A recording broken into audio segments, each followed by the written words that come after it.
കോർപ്പറേഷന്റെ multi level parking ടവറിൽ വീണ്ടും കാർ കുടുങ്ങി. സാങ്കേതിക തകരാറിനെ തുടർന്നാണ് കാർ പുറത്തേക്ക് എടുക്കാൻ പറ്റാതായത്. വില്ലടം സ്വദേശി രാജന്റെ കാറാണ് കുടുങ്ങിയത്. 1.5 മാസം മുൻപ് സമാന രീതിയിൽ മൾട്ടി ലെവൽ പാർക്കിംഗിൽ കാർ കുടുങ്ങിയിരുന്നു. ഉദ്ഘാടനം കഴിഞ്ഞ 5 മാസത്തിന് ശേഷമാണ് മൾട്ടി ലെവൽ പാർക്കിംഗ് ടവർ തുറന്നു നൽകിയത്. കഴിഞ്ഞ ജൂണിൽ തുറന്നു നൽകിയ ടവറിൽ 22ാമത്തെ കാറാണ് കുടുങ്ങുന്നത്. തുടർച്ചയായി പാർക്കിംഗ് ടവറിൽ കാർ കുടുങ്ങുന്നതിനെതിരെ പ്രതിഷേധവുമായി പ്രതിപക്ഷം രംഗത്തെത്തി. കോർപ്പറേഷൻ അധികൃതരുടെ അനാസ്ഥയാണ് ഇത്തരം സംഭവം ആവർത്തിക്കാൻ കാരണമെന്ന് പ്രതിപക്ഷ നേതാവ് രാജൻ ജയപല്ലൻ പറഞ്ഞു.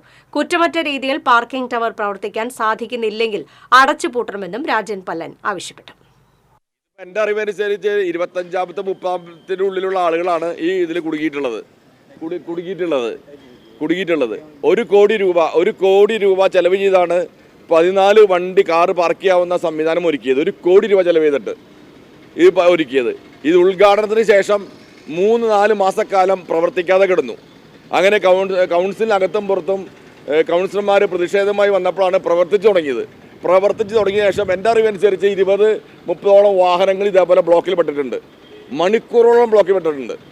അപ്പോൾ ഇതിൻ്റെ സാങ്കേതികമായ തടസ്സങ്ങൾ, ഇതിൻ്റെ പ്രവർത്തനങ്ങൾ ഒരു സംഭവം നമ്മൾ തയ്യാറാക്കുമ്പോൾ, ഒരു പ്രൊജക്റ്റ് തയ്യാറാക്കുമ്പോൾ അതിനുമായി ബന്ധപ്പെട്ട ടെക്നിക്കൽ വശങ്ങളുള്ള കൃത്യമായി അറിയാവുന്ന ഉദ്യോഗസ്ഥരുടെ മേൽനോട്ടത്തിൽ നിർവഹിക്കേണ്ടതാണ്. ഇത് നിർവഹിച്ചില്ല എന്നുള്ളതിൻ്റെ ഏറ്റവും ഒടുവിലത്തെ ഉദാഹരണമാണ് ഈ സഹോദരൻ വിൽവട്ടം മേഖലയിലുള്ള രാജൻ എന്ന് പറയുന്ന വ്യക്തി.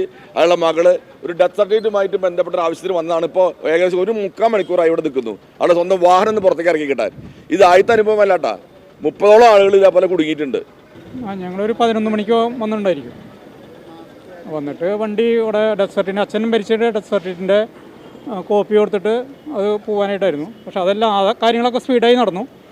പക്ഷേ ഇവിടെ വന്നപ്പോൾ വണ്ടി എടുക്കാൻ സാധിക്കുന്നില്ല. ഇവിടുത്തെ കഴിഞ്ഞു. അത് പറയാൻ ഒരു 3/4 മണിക്കൂറോളായി.